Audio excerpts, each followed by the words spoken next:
Hola, ¿qué tal? Continuamos con nuestra lectura de la obra completa de Sigmund Freud. Estamos en el proyecto de Psicología para Neurólogos. Esto lo encontrarán en el volumen 1 de la Standard Edition, página 366, es donde estamos ya iniciando el texto. Este capítulo, el capítulo 13 de la primera parte, se llama Afectos y estados de deseo. Empieza el texto. Los restos de las dos variedades de vivencia que hemos tratado son los afectos y los estados de deseo. Común a ambos es contener una elevación de la tensión cantidad intercelular en psi o en el sistema de memorias no pasaderas. En el caso del afecto por desprendimiento repentino, en el deseo por sumación. Wow. James Strachey nos hace la observación 71, aquí en lo que la primera palabra que aparece de afectos, la primera vez que aparece. Nos dice, partiendo de estos pasajes de esta obra, por ejemplo, en las páginas 365 y 381, podría pensarse que Freud empleaba el término afecto en relación con la reproducción de vivencias displacenteras únicamente, pero esto queda por completo refutado en páginas como la 385 y 386. Al referirse a los sueños, se hallará una reseña al uso que hizo Freud del término afecto en un texto mío titulado Surgimiento de las hipótesis fundamentales de Freud. Esto lo encontraremos en la Standard Edition, volumen 3, páginas 66 a la 68. Ahora, eh, hice una pausa antes de empezar con el comentario de James Strachey, porque este texto, este pequeñito que acabo de compartir con ustedes, el afecto, en el caso del afecto por desprendimiento repentino, en el deseo, en el del deseo por sumación. Es que de repente para mí todo tuvo sentido. eh, Estoy siguiendo en todo caso cuando hago la lectura de psi como neuronas no pasaderas, una, ¿cómo decirlo? Mm, un recuento de mi propia lectura, no tanto tan apegado a una nomenclatura que hace James Strachey al inicio de todo este texto. No recuerdo yo que esa nomenclatura, esa pequeña brevario o no sé cómo llamarlo. Antes de la introducción de este texto viene un conjunto de fórmulas o de, digamos, los símbolos, pero no estoy seguro que haya sido James Strachey. Yo estoy siguiendo aquí, digamos, también la lectura que el mismo Freud ha hecho en la construcción de sus símbolos que está usando, tanto QN como Phi como Psi. Y yo asocio el sistema PSI, el sistema neuronal PSI, que recordemos es una hipótesis nada más, no quiere decir que haya neuronas como tales, con la memoria. Y si mal no recuerdo, el mismo Freud en su desarrollo, en los primeros capítulos de este texto, del proyecto de psicología, dice que ahí tiene lugar todo lo psíquico, excepto tal vez la conciencia que después ubica en una particular estructura, en una particular, eh, ¿cómo decirlo? En un particular conjunto de neuronas psi como neuronas omega. Es decir, y estas neuronas perceptuales se convierten en neuronas de la memoria o neuronas psi, y de la memoria se convierten en neuronas de la conciencia o neuronas omega. Aquí cuando habla el desarrollo del afecto y el desarrollo del deseo también, por desprendimiento repentino, estamos hablando de un modelo, digamos, cuantitativo, de cantidades, ajá, en cuanto hablamos de Q o de QN. Recordemos, Q la define en un principio el texto como cantidad que podemos nosotros percibir a través justamente de nuestro sistema neuronal hipotético o sistema neuronal perceptual de nuestros sentidos, digámoslo así. Y esta energía, esta cantidad que recibimos también podemos nosotros emitirla a partir de la estimulación endógena, nos dice el texto. Voy a continuar la lectura. Espero que estos comentarios hayan dado un poquito más de luz acerca de esta aproximación. Me parece i- importante, no sé. ah, va muy ligada a un propio desarrollo que hago acerca de una matematización, una representación matemática de lo inconsciente, pero bueno, esto ya lo dejaré para otros momentos. Continúo con el texto.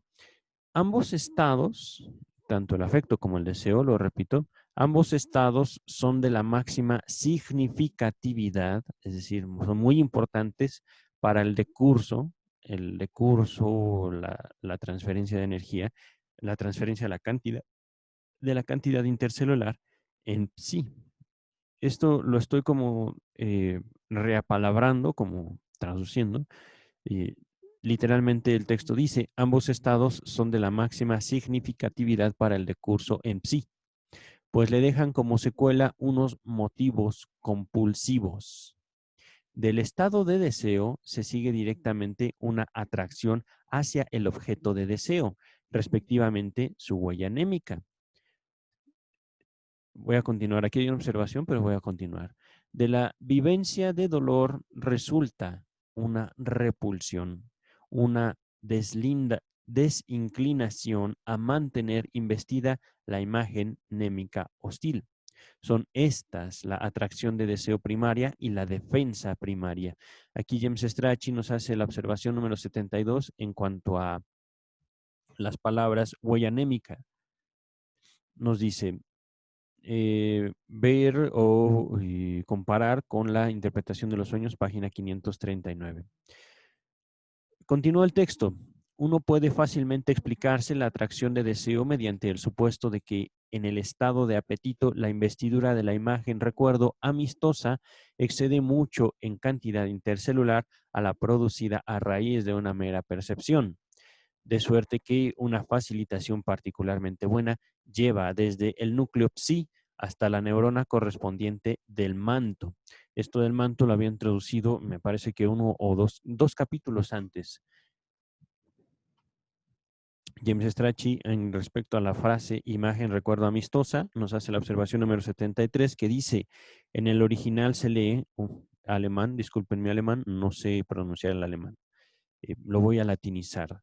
Die Setzechen des freundlichen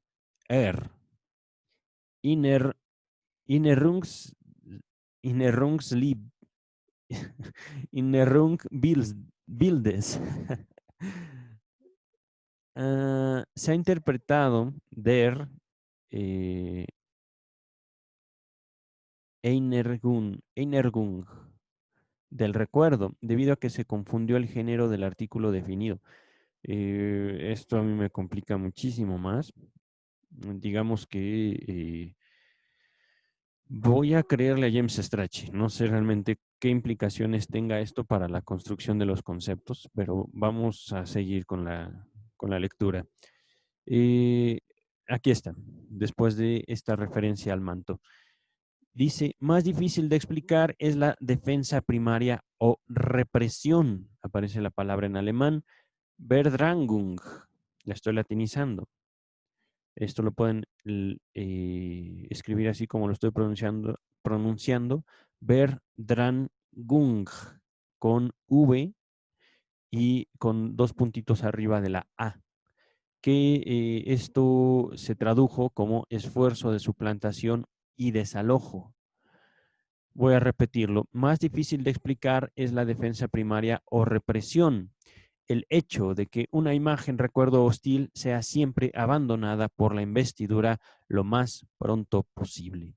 Aquí James Strachey al respecto de la palabra recuerdo hostil, imagen recuerdo hostil sea siempre, ahí introduce su observación número 74, nos dice Setz en el original. Esto fue omitido en la primera edición en alemán de esta carta o de esta obra. La palabra en alemán que se menciona aquí se escribe S-T-E-T-S, Stets. Continúa el texto. No obstante, la explicación quizá resida en que a las vivencias primarias de dolor se les puso término mediante defensa reflectoria, es decir, mediante un movimiento automático.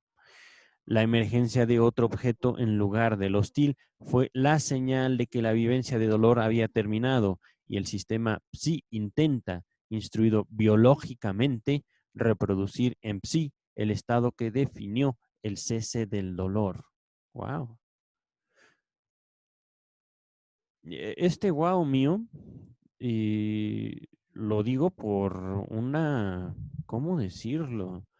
Es que aquí ya está hablando de una inteligencia inherente al sistema psi, ya tiene una estructura.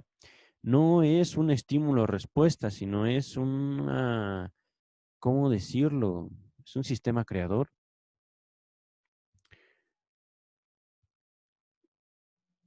Y podemos decirlo creador hasta en sentido alucinatorio. Pero bueno, voy a continuar con el texto. Estoy a punto de terminar este capítulo. Dice, y con la expresión instruido biológicamente, hemos introducido un principio explicativo nuevo, sí, sí, sí, es muy cierto, destinado a poseer una validez autónoma. Si bien no excluye, más bien reclama una reconducción a principios mecánicos entre paréntesis, factores cuantitativos. James Strachey aquí nos hace la observación número 75 y nos remite a la página 349.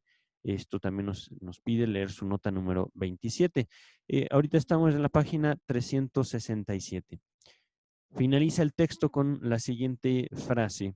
En el presente caso, bien puede ser el acrecentamiento de la cantidad intercelular que en todos los casos emerge a raíz de la investidura de recuerdos hostiles, el que esfuerce una actividad de descarga acrecentada y así el desagüe también de los recuerdos.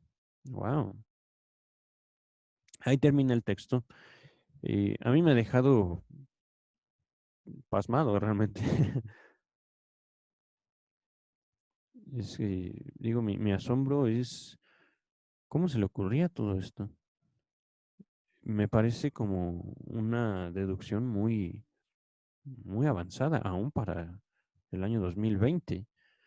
Digo, yo no soy neurólogo, no tengo la facilidad de acceder a textos de neurología, pero al menos lo que yo vi en la universidad de la comunicación entre neuronas del sistema nervioso en general, no tiene una consideración de esta complejidad, de esta complejidad. Era más bien una situación puramente hasta como eléctrica, así, lineal. Voy a continuar la lectura. Digo, al siguiente capítulo, por el momento vamos a interrumpir este video. Naturalmente, esta información que yo obtuve a partir de mi preparación profesional no tiene que reflejar la realidad, ¿no? Y recordemos, todo este texto es una hipótesis de Freud acerca de lo que él suponía ocurría en el sistema nervioso. Ujú. Eh, Entiendo ahora el valor de este texto.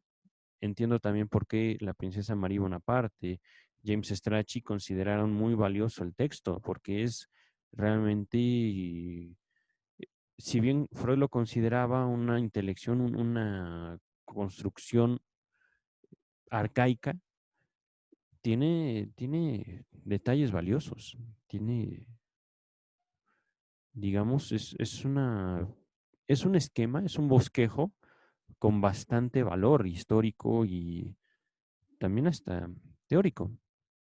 Vamos a dejarlo hasta aquí. Continuamos en el siguiente capítulo que ya había el título, se ve muy interesante, Introducción del Yo. El capítulo 13 que acabamos de leer finaliza en la página 367 del volumen 1 de la Standard Edition. Dejemos entonces hasta